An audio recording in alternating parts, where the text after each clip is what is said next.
Empezamos este culto con un cántico basado en un texto de la epístola de Judas.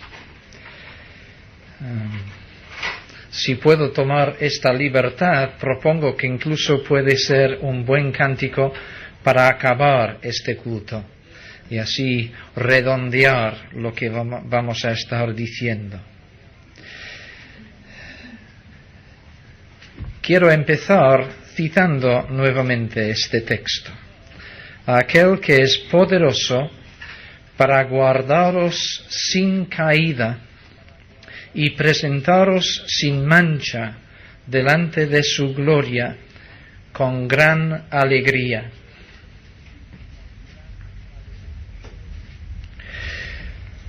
Cuando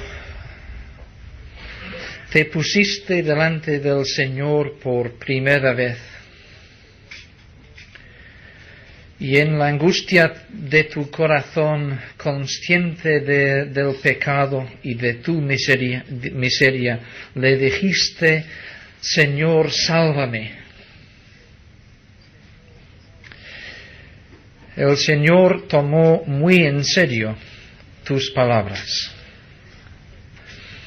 Y todo el sentido de tu vida desde entonces tiene que ver con la salvación de Dios.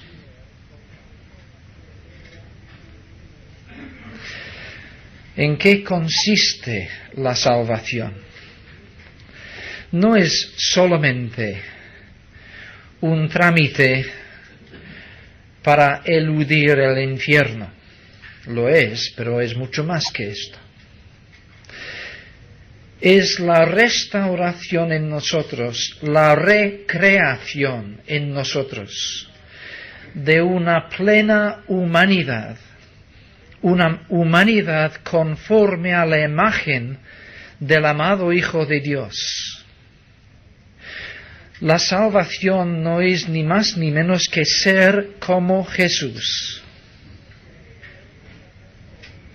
Es por esto que, si bien podemos decir que hemos sido salvos,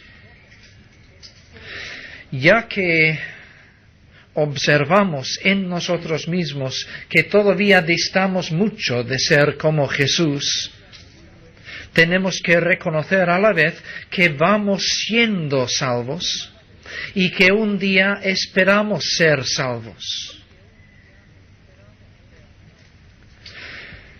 Aquí y ahora, el Señor, por su Espíritu Santo, nos está transformando de gloria en gloria conforme a la imagen de su Hijo. Al menos es así si somos creyentes de verdad. Y esta transformación cuesta. En cuanto a nuestra salvación en el sentido de la justificación por la obra de Cristo en la cruz, aquella obra que hemos estado aquí celebrando, no hay nada que añadir. En cuanto a nuestra transformación diaria hacia aquella imagen, por la gracia de Dios, en el poder de Dios y sobre la base de la obra de Cristo, hay mucho que hacer en nosotros. Y es lo que Dios va haciendo.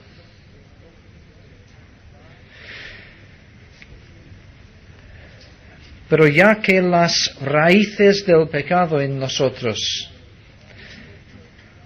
son profundas, las intervenciones quirúrgicas del médico divino han de ser también profundas.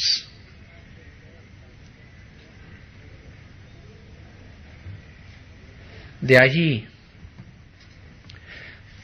que en esta vida, mientras estamos a la espera de la llamada de nuestro Señor, tenemos que conocer mucho sufrimiento. ¿Queremos ser guardados por Dios? Entonces esperemos su disciplina en nuestra vida. ¿Queremos presentarnos ante su gloria con gran alegría? Pues dispongámonos ahora a pasar momentos de gran tribulación, a fin de que Dios pueda seguir con su obra de santificación en nuestras vidas. Ayer vimos que el sufrimiento siempre tiene al menos un propósito en nuestras vidas. Es el propósito básico conforme a las Escrituras. Es la prueba de nuestra fe. Cuando llegamos al Señor por primera vez diciendo, sálvame, creo en ti. ¿Quiénes somos realmente para decir al Señor que creemos en Él? ¿Conocemos suficientemente nuestro propio corazón como para saber si creemos en Él de verdad o no?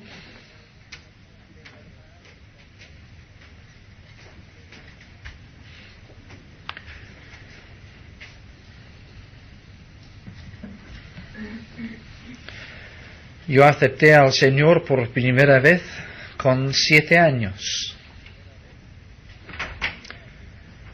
¿Qué sabe un niño de 7 años acerca de su propio corazón?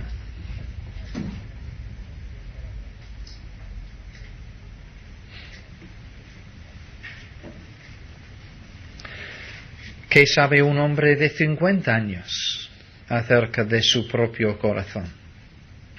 Evidentemente sabe algo más. Se conoce un poco más a sí mismo. ¿Se conoce totalmente a sí mismo? Por lo tanto, cuando decimos creo en ti, es como si dijéramos creo que creo en ti. Y el Señor nos coge de la mano y nos dice, vamos a ver, en medio de todas las circunstancias de la vida, si tu fe es auténtica o no lo es. Abraham, conforme a Romanos 4, fue justificado por su fe en aquel primer momento cuando ante la palabra de Dios creyó la palabra. Tu descendencia será como las estrellas. Y conforme a Génesis 15, en aquel momento Dios contó su fe como justicia. Pero Pablo matiza esto en Romanos 4. Y dice que aquella fe primera de Abraham, la fe que justifica, fue probada durante muchos años. Durante años Abraham estaba esperando el nacimiento de su hijo. Y pasaban los años y el hijo no venía. ¿Seguiría creyendo? De vez en cuando intervenía Dios para reforzar, repetir aquella misma promesa. Pero no venía el hijo. Incluso sabéis que Abraham quiso echarle un cable a Dios y ayudarle con el cumplimiento de la promesa. O Sara lo quiso. Pero este no era el camino de Dios. Y Pablo dice al final del capítulo 4 que Abraham no vaciló en su fe, no dudó en fe. Creía en esperanza contra toda esperanza, se fortaleció en la fe y finalmente vio el nacimiento del Hijo. Y Pablo añade, por lo cual también su fe le fue contada por justicia. La fe que nos justifica es una fe que tiene un comienzo, pero que perdura toda la vida y se fortalece a lo largo de la vida. La alternativa a esto es que con el tiempo se vaya demostrando que a pesar de nuestra profesión de fe, a pesar de nuestra práctica religiosa, incluso nuestra práctica religiosa evangélica, en el fondo no creemos la palabra de Dios, ni vivimos la vida conforme a Dios. Y el aviso de muchos lugares del Nuevo Testamento, especialmente de la epístola a los Hebreos, es que es del todo posible ser miembro de una iglesia evangélica, participar regularmente en sus cultos y sin embargo solamente tener una piedad de fachada, una cáscara sin nuez. Y lo que Dios busca es autenticidad. De allí que vienen las pruebas, a fin de poner de manifiesto lo que hay en nosotros. Cuando las cosas van bien, vamos asistiendo a los cultos y no pasa nada. ¿Qué si hay una división en la iglesia? ¿Seguimos creyendo?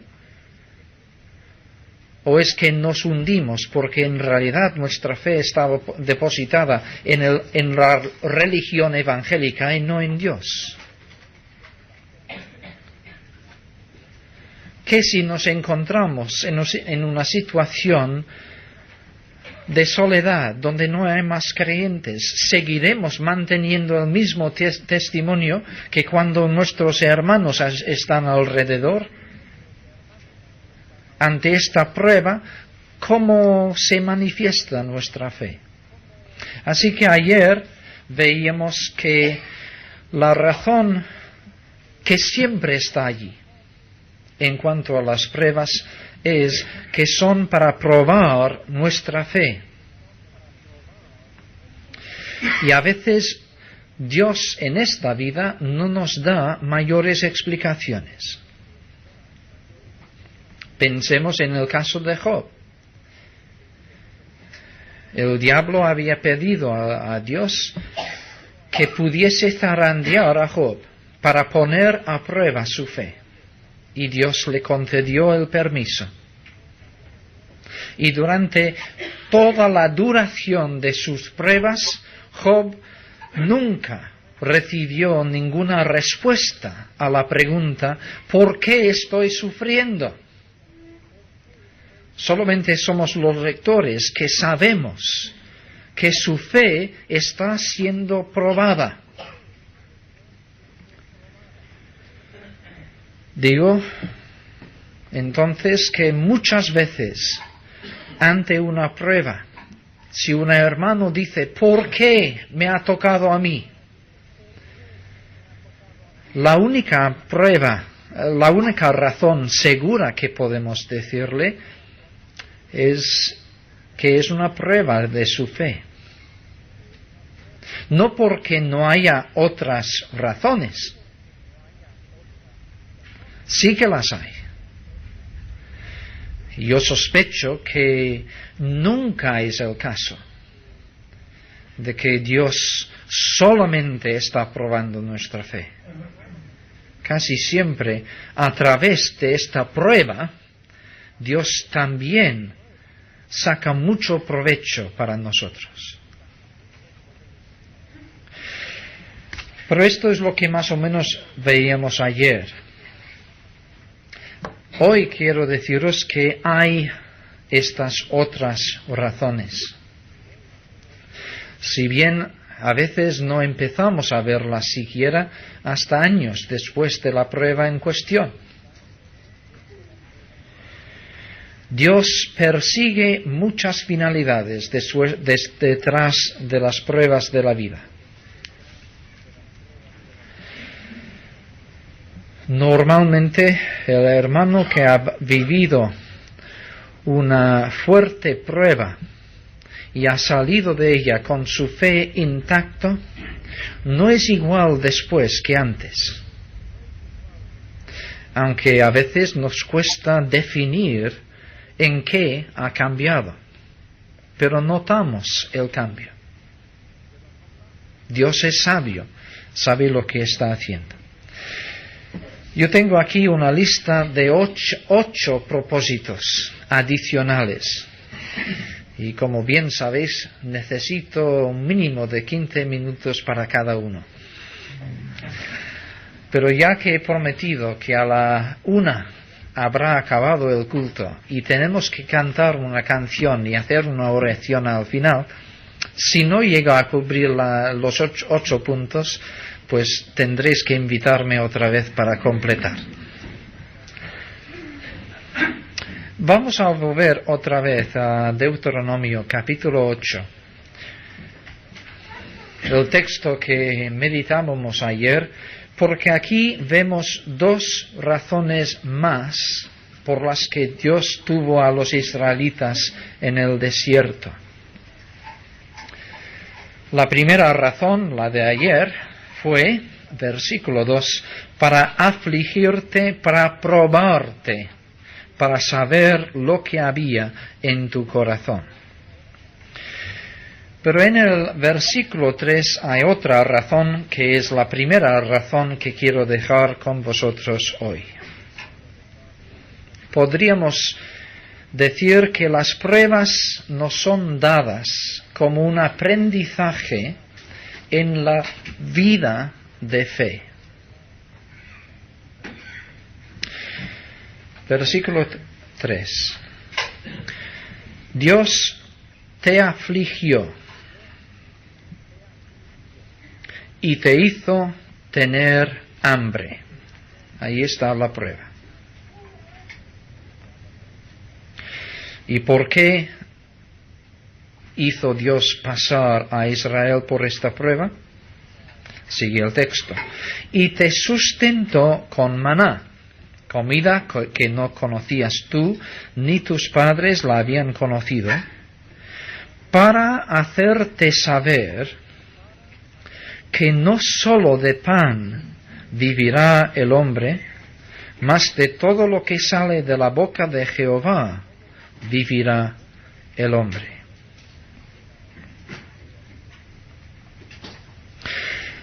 A la primera vista, esto es una farsa. ¿Qué clase de Dios es este que hace pasar hambre a su pueblo a fin de luego proveer maná? ¿Por qué no provee el maná desde el principio? Y entonces al pueblo le ahorra el sufrimiento. Hay explicación, y aquí está, a ver si somos capaces de entenderla. Dios quiere que entendamos que de lo que nosotros tenemos que vivir como creyentes no es de pan, sino de su palabra. Y a fin de enseñarnos esta importantísima verdad, nos hará pasar hambre, porque es en medio del hambre que podemos aprender.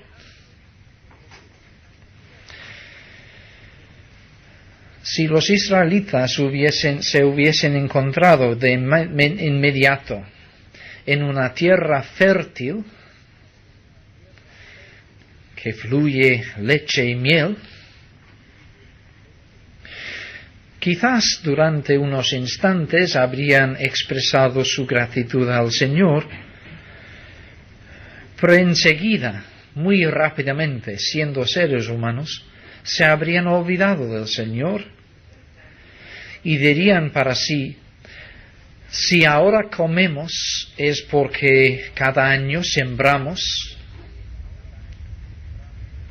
cosechamos lo que nuestras propias manos han trabajado.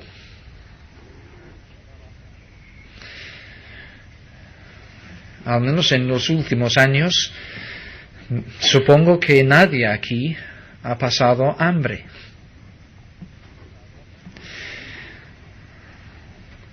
Confío, espero que todos nosotros estamos agradecidos al Señor por ello y reconocemos que la provisión diaria de nuestras necesidades se debe a que Dios nos está cuidando.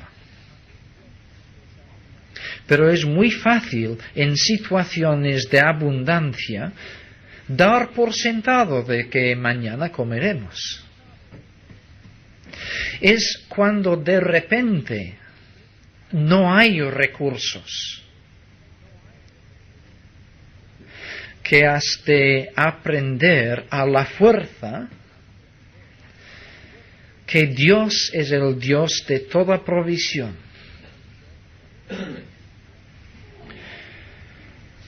Que Dios es poderoso para suplir lo que hace falta. Ayer comentábamos un texto de Corintios, 2 Corintios 4, 18. No miramos las cosas que se ven, sino las que no se ven. Porque las que se ven son temporales, mas las que no se ven son eternas. Aun como creyentes, podemos en la práctica vivir como si lo que realmente cuenta en esta vida, lo que realmente es seguro y estable y firme y sólido en esta vida, es lo que vemos. Confío en Dios, pero aseguro que en mi cuenta bancaria hay una buena cantidad de dinero. Aseguro que tenga pólizas de seguro para el futuro. Organizo mi vida a fin de establecerla sobre una base de seguridad humana, porque confío en las cosas que se ven. Ahora, no que nadie me entienda mal. No estoy sugiriendo ni mucho menos que alguna de estas cosas está mal hecha. Creo que quien no hace provisión para su familia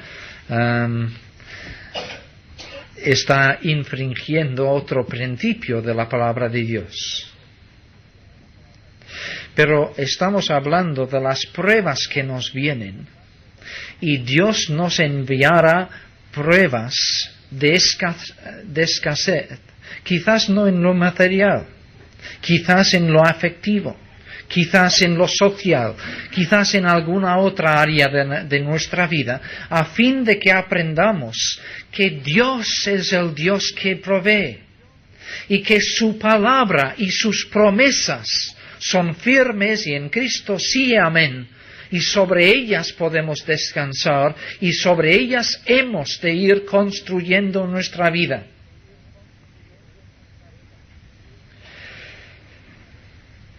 Quien vive así empieza a tener el Espíritu enseñado por Cristo al final de Mateo capítulo 6. No se afana por la comida, lo que va a comer mañana, de dónde vendrá, porque sabe que tiene un Padre. Su preocupación es el reino de Dios y su justicia. Procura vivir íntegramente en santidad delante de Dios en medio de un mundo de tinieblas, porque sabe que allí, en el reino de Dios, en el gobierno de Dios en su vida, en la justicia de Dios,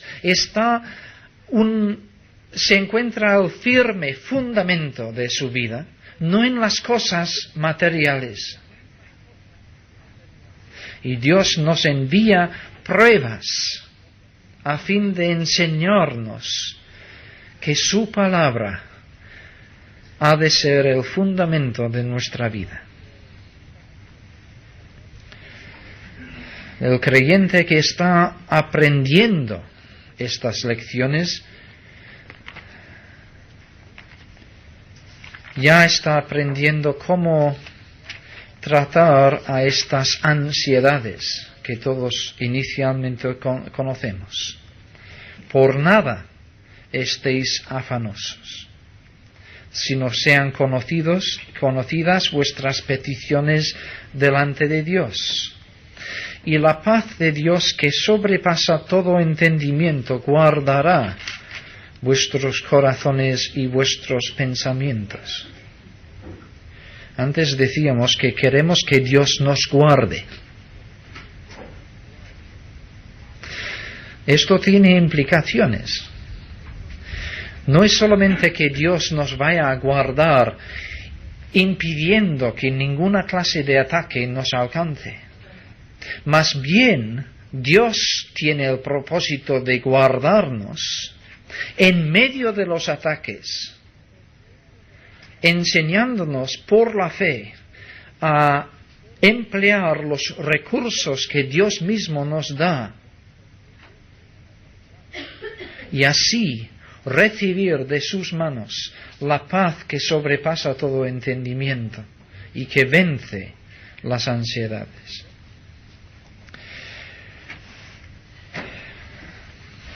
Tenemos que darnos prisa y pasamos a la segunda razón de hoy. Y se encuentra en el versículo 5 de nuestro texto. Es la corrección. Dios nos envía pruebas a veces para castigarnos. Reconoce a sí mismo en tu corazón que como castiga el hombre a su hijo, así Jehová tu Dios te castiga.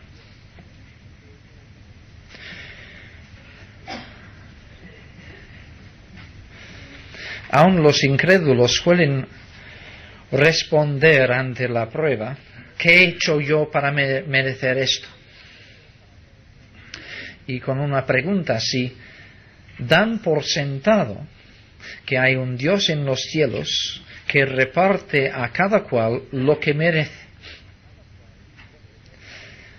Si los incrédulos suponen esto, ¿cuánto más no tendremos que suponerlo los creyentes? Y una pregunta que siempre debemos plantearnos en medio de la prueba es: ¿ha habido algo en mi vida que ha provocado esta prueba? ¿Hay algún ingrediente de castigo en esta prueba?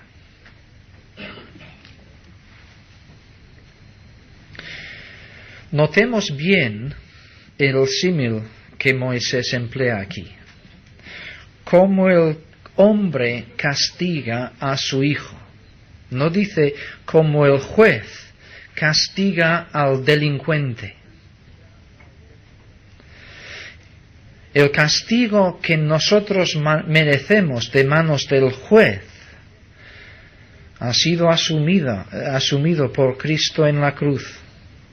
Está solucionado en el pueblo de Dios, no a través de los castigos de la vida, sino en la cruz de Cristo. Pero seguimos necesitando no la retribución que el juez da al delincuente, sino la corrección que el padre da a su hijo.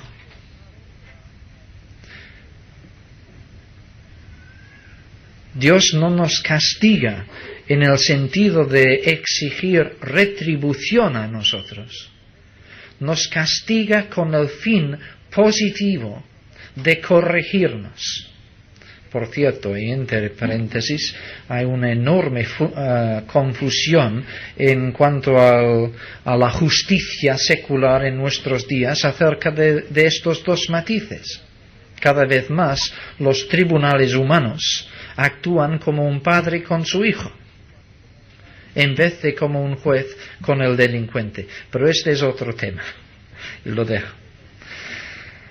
Dios nos trata como nuestro Padre, y un padre que ama a su hijo le tiene que corregir y castigar. Por supuesto, Hebreos 12 viene a la mente, pero no vamos a entrar ahí. Vosotros podéis añadir lo que es apropiado. Así que a veces nuestros sufrimientos son una manifestación del juicio y la corrección de Dios en nuestras vidas. Pedro en su primera epístola, capítulo 4, dice: es tiempo de que el juicio comience por la casa de Dios. Pablo en 1 Corintios 11, precisamente en torno a la celebración de la Santa Cena, nos habla de cómo debemos juzgarnos a nosotros mismos, no sea que vayamos a traer sobre nuestras cabezas el juicio, el castigo de Dios. Si pues nos examinásemos a nosotros mismos, no seríamos juzgados. Pero siendo juzgados, somos castigados por el Señor para que no seamos condenados con el mundo. Efectivamente, hay un principio de castigo y juicio en cuanto a las pruebas que tenemos que sufrir, o puede haberlo. Pero cuidado, los discípulos dijeron a Jesús: ¿quién pecó, este hombre o sus padres, para que naciese ciego?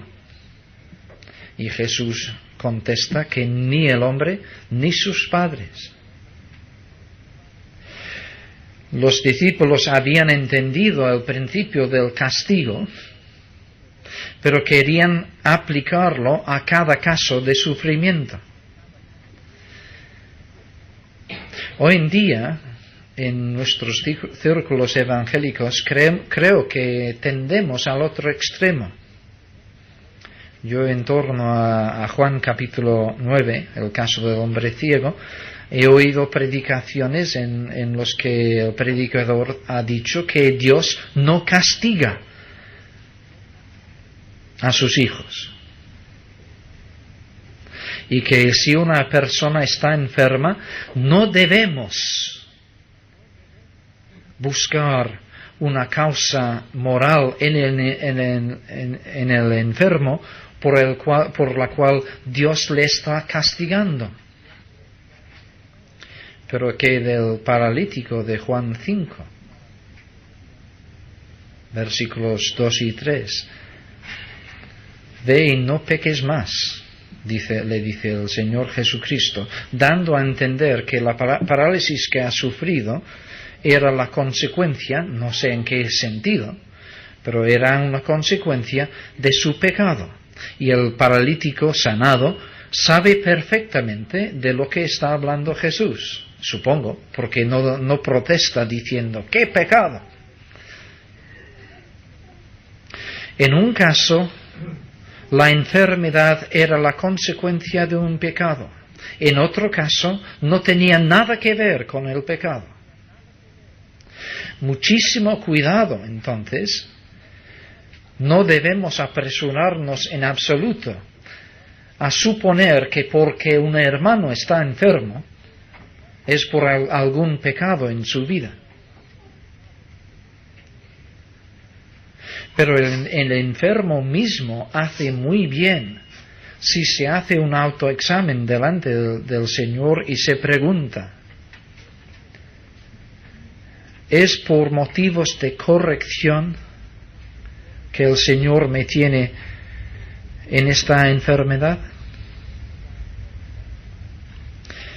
Santiago, cuando da instrucciones a los ancianos, o mejor dicho, a los enfermos, de cómo deben llamar a los ancianos, da a entender que también debe haber en este contexto confesión de pecados, si hubiese habido pecado. Así que necesitamos cuidado. Es tan erróneo suponer que la enfermedad siempre tiene una relación directa con algún pecado específico, como pensar que la enfermedad nunca tiene tal vinculación. Así que, en segundo lugar, la prueba puede ser porque Dios nos tiene que corregir, porque somos hijos desobedientes que necesitamos en nuestra vida la reorientación, la corrección de Dios. En tercer lugar, una idea afín a esta segunda, pero con una nota más positiva. Las pruebas nos vienen a fin de que Cristo pueda ser formado en nosotros. Algo de esto ya hemos mencionado, ¿no? La frase misma aparece en Gálatas 4:19. Hijitos míos, por quienes vuelvo a sufrir dolores de parto hasta que Cristo sea formado en vosotros. En este caso, es el apóstol que sufre. Él es quien conoce la prueba, a fin de que los gálatas puedan tener a Cristo formado en ellos. Pero si algunas veces en el ministerio sufrimos así por causa de otros, también es cierto que la formación de la hermosura, la santidad, la integridad de Cristo en nuestra propia vida no viene sino a través de algunas aflicciones. Antes leíamos Romanos capítulo 5. Y en medio de esta sección que leíamos juntos, Pablo dice cosas que suenan a masoquismo, pero que creo que ahora entendemos que no lo son. No solo esto, sino que también nos gloriamos en las tribulaciones. ¿Por qué? Esencialmente, porque a través de ellas Dios está formando a Cristo en nosotros. Pablo lo expresa de otras maneras. Dice, sabiendo que la tribulación produce paciencia, y la paciencia aprobación, la aprobación esperanza. Hay una serie de virtudes que son cultivadas en nosotros por causa de la tribulación. Si no pasásemos estas tribulaciones, pues obviamente nunca aprendíamos lo que es la paciencia. La paciencia presupone que hay en nuestro camino algo desagradable, porque si no, no necesitamos paciencia para aguantarlo. Las tribulaciones entonces sirven bajo la mano de Dios para formar cualidades, virtudes de Cristo en nosotros. Otra idea muy afín también, en cuarto lugar. Las aflicciones existen para nuestro perfeccionamiento. La razón de hacer aquí un cuarto capítulo y no incluirlo dentro del 3 es porque hay una diferencia de matiz en el uso bíblico de este concepto. Una cosa es que el carácter de Cristo se ha formado en nosotros, otra cosa es que Dios nos perfeccione para aquel ministerio para el cual desea utilizarnos. Del Señor Jesucristo se nos dice en Hebreos capítulo 2, versículo 10, que fue perfeccionado por las aflicciones. ¿Perfeccionado para qué? Perfeccionado para llevar a muchos hijos a la gloria. Es decir, perfeccionado para su ministerio. Y como el autor después, al final del capítulo y en el resto de la epístola, lo expondrá, perfeccionado para su sumo sacerdocio, a fin de poder ser nuestro sumo sacerdote adecuado. El Señor Jesucristo tenía que conocer y compartir nuestra condición, si no, no podría interceder por nosotros con conocimiento de causa.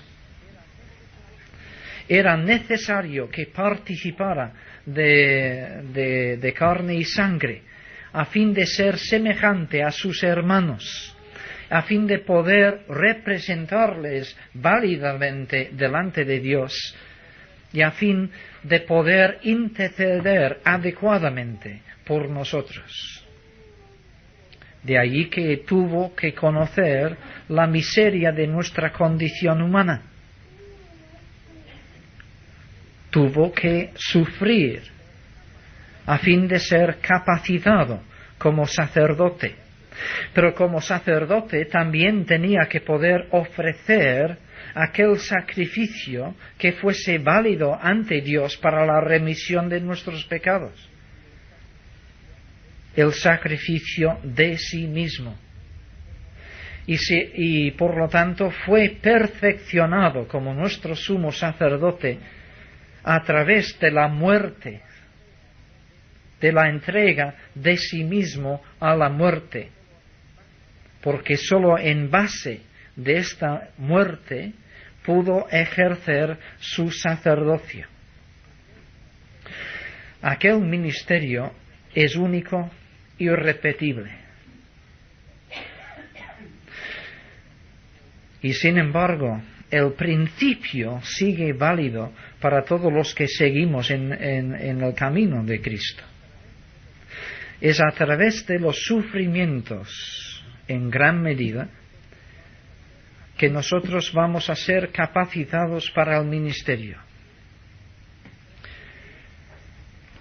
De hecho, todo aprendizaje requiere disciplina y toda disciplina implica un grado de sufrimiento. Y si no, que lo digan los jóvenes. ¿A qué joven? Bueno, los hay que son bichos raros. Pero ¿a qué joven en general le gustan los estudios? Y los padres tenemos que insistir, imponer la disciplina. Y ninguna disciplina en el momento agrada. Es una prueba, quizás una prueba menor en preparación para las mayores que vendrán. Pero nunca seremos eficaces en nuestro ministerio y servicio para el Señor mientras rehuimos las pruebas que el Señor nos envía, porque a través de las pruebas seremos capacitados. En los anuncios se ha hecho mención de Yolanda Tremoleda. Espero que a ella no le moleste que la utilice como una ilustración. Sabréis que ella ha sido utilizada por el Señor para la creación de una organización a escala nacional de ayuda a los familiares de enfermos de Alzheimer. ¿Qué es lo que le capacitó a Yolanda para ejercer este ministerio? La muerte de su propio marido con esta misma enfermedad.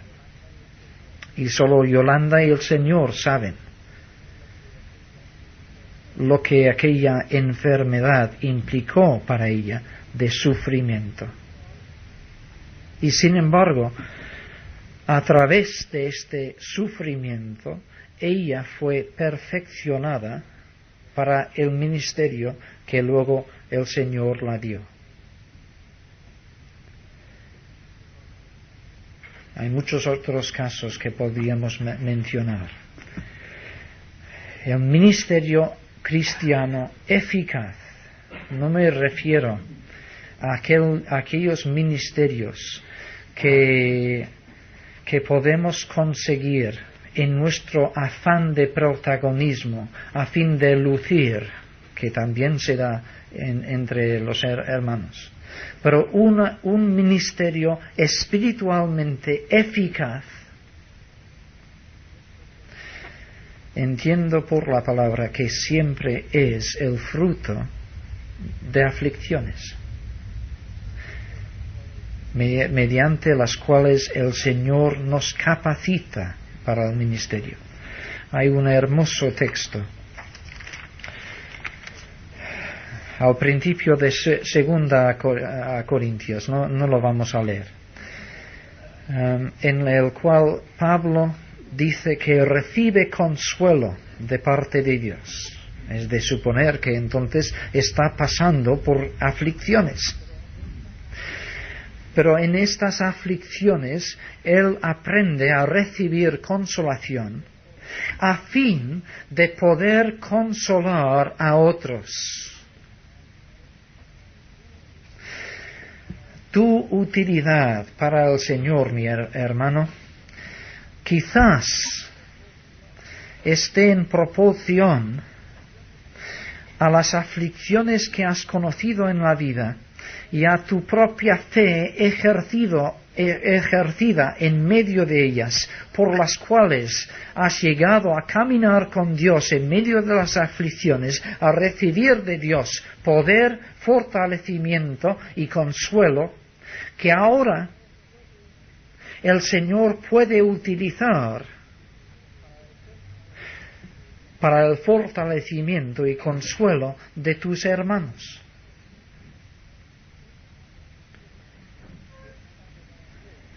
¿Quién sabe mejor consolar a un enfermo? ¿Alguien que nunca ha pasado la enfermedad? ¿O alguien que ha estado en aquella misma situación y sin embargo, por la fe, ha recibido bendición de Dios en medio de la aflicción? Así vamos siendo perfeccionados para el ministerio. En quinto lugar,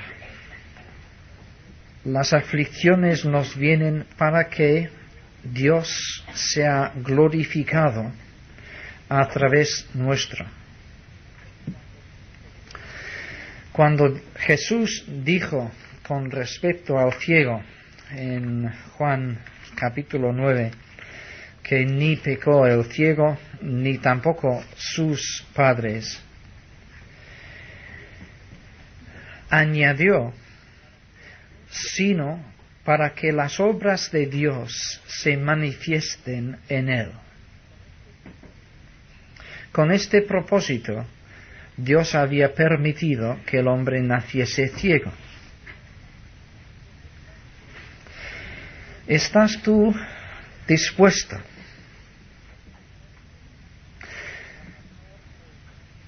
a pasar por aflicciones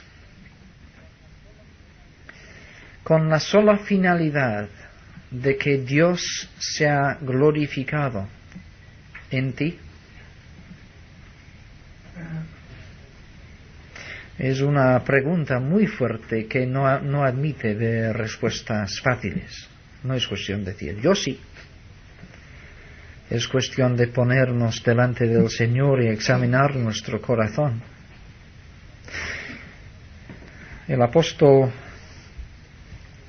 Pablo en Filipenses 1, versículo 20, estando en la cárcel, sufriendo por su fe, nos indica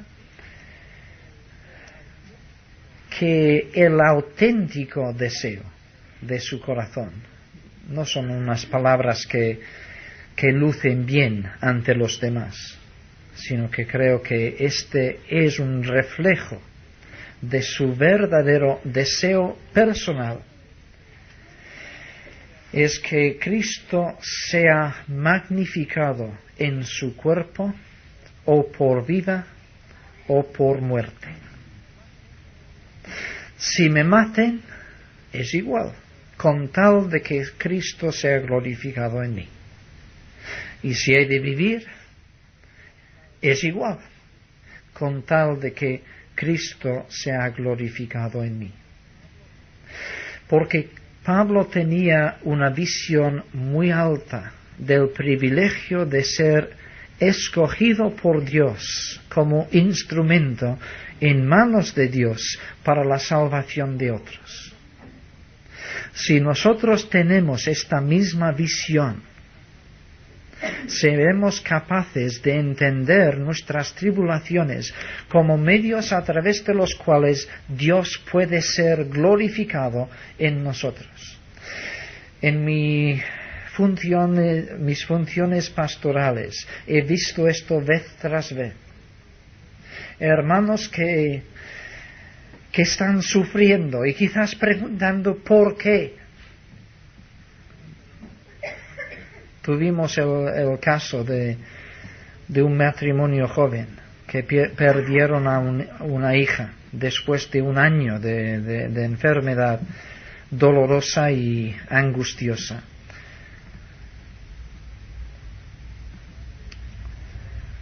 La madre se quedó hecha un esqueleto por la angustia del sufrimiento de aquella experiencia.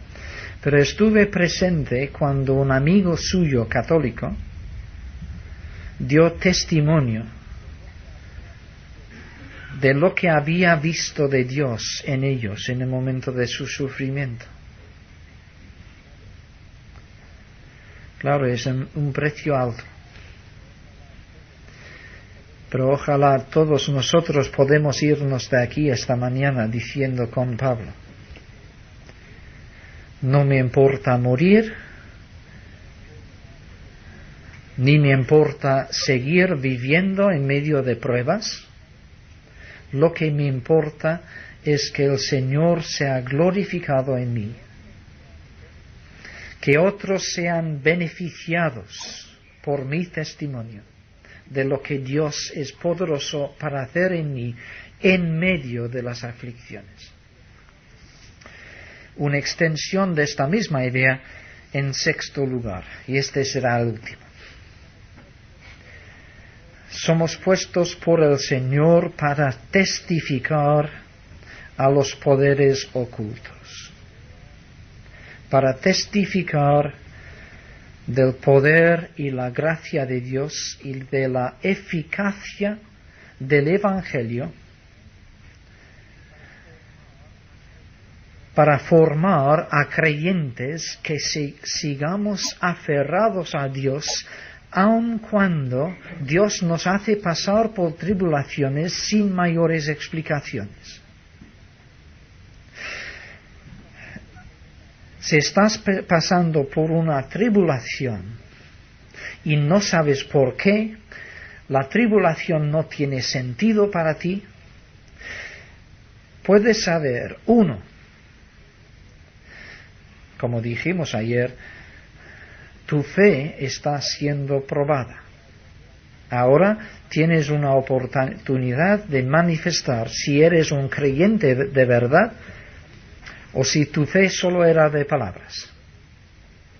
Y 2, debes comprender que no solamente están pendientes de ti tus hermanos y los que te rodean, sino que tú estás puesto como demostración a los poderes de las tinieblas, incluso a los ángeles también, de la eficacia del Evangelio, de forjar una nueva creación, una nueva humanidad en Cristo, de personas dispuestas a seguir al Señor aun en medio de estos ataques diabólicos. Aun entonces no claudicaremos, no nos vamos a arrodillar delante del maligno, sino que vamos a dar gloria a Dios.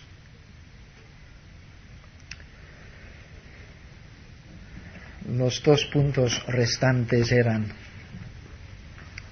que las tribulaciones están dadas para que nosotros cumplamos en nosotros lo que falta de las aflicciones de Cristo, y que nos están dadas para que nosotros entremos en una especial intimidad de comunión con Él, la comunión de sus padecimientos. Dios tiene todo un abanico de propósitos a cumplir en nosotros a través de estos sufrimientos.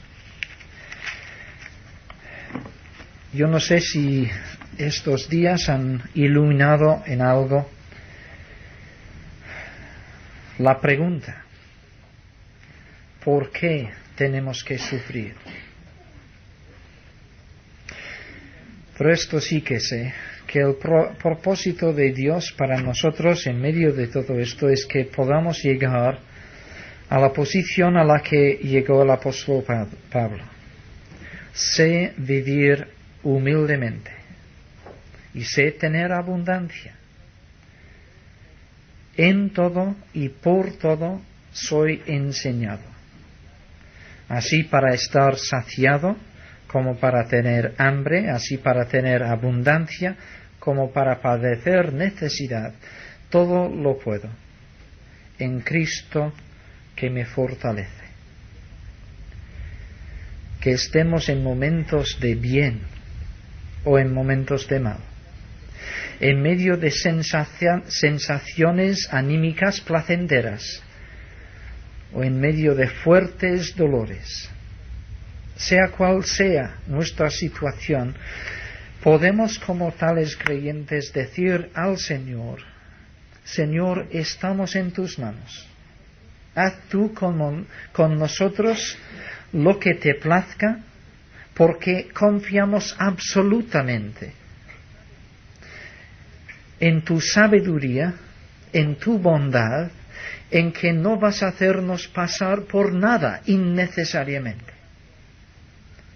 Y por lo tanto, aquí están nuestras vidas para que tú las salves y para que tú utilices nuestro testimonio para la salvación de otros.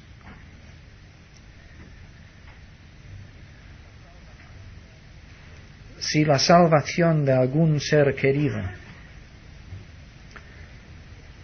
implica que tú tengas que sufrir, a fin de que a través de ello el Señor pueda abrirles los ojos, ¿estás dispuesto a sufrir? Si el Señor desea utilizarte a ti como a Job para demostrar a Satanás que hay creyentes íntegros, ¿estás dispuesto a sufrir?